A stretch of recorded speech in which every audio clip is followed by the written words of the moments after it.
Alleluia, Alleluia!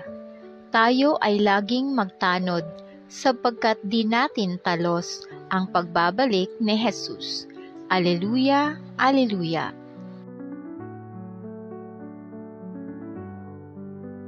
Ang mabuting balita ng Panginoon ayon kay San Lucas. Pinupuri ka namin, Panginoong Hesukristo.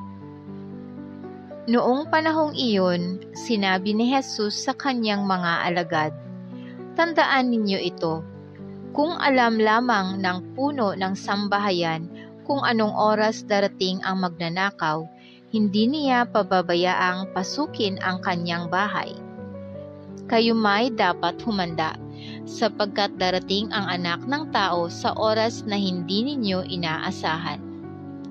Itinanong ni Pedro, "Panginoon, sinasabi po ba ninyo ang talinghagang ito para sa amin o para sa lahat?" Tumugon ang Panginoon, "Sino nga ang tapat at matalinong alipin? Hindi ba siya ang pamamahalain ng kanyang Panginoon sa sambahayan nito upang magbigay sa ibang mga alipin ng kanilang pagkain sa karampatang panahon? Mapalad ang aliping iyon kapag dinatnan siyang gumagawa ng gayon sa pagbabalik ng kanyang Panginoon. Sinasabi ko sa inyo, pamamahalain siya ng kanyang Panginoon sa lahat ng ari-arian nito. Ngunit kung sabihin sa sarili ng aliping iyon, matatagalan pa bago magbalik ang aking Panginoon, at sinimulan niyang bugbugin ang ibang aliping lalaki at babae, at kumain, uminom at maglasing, darating ang Panginoon ng aliping yaon sa araw na hindi niya inaasahan at sa oras na hindi niya alam. Buong higpit na parurusahan siya ng Panginoon at isasama sa mga di tapat.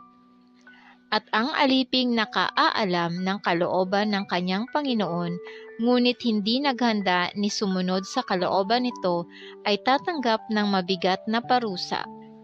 Ngunit ang aliping hindi nakaalam ng kalooban ng kanyang Panginoon at gumawa ng mga bagay na nararapat niyang pagdusahan, ay tatanggap ng magaang parusa. Ang binigyan ng maraming bagay ay hahanapan ng maraming bagay, at ang pinagkatiwalaan ng lalong maraming bagay ay pananagutin sa lalong maraming bagay. Ito ang mabuting balita ng ating kaligtasan. Papuri sa Diyos. Maraming salamat po sa inyong tulong na maipalaganap ang mabuting balita ng Poong Jesus sa lahat ng mga Pilipino sa buong mundo. Pagpalain nawa tayong lahat.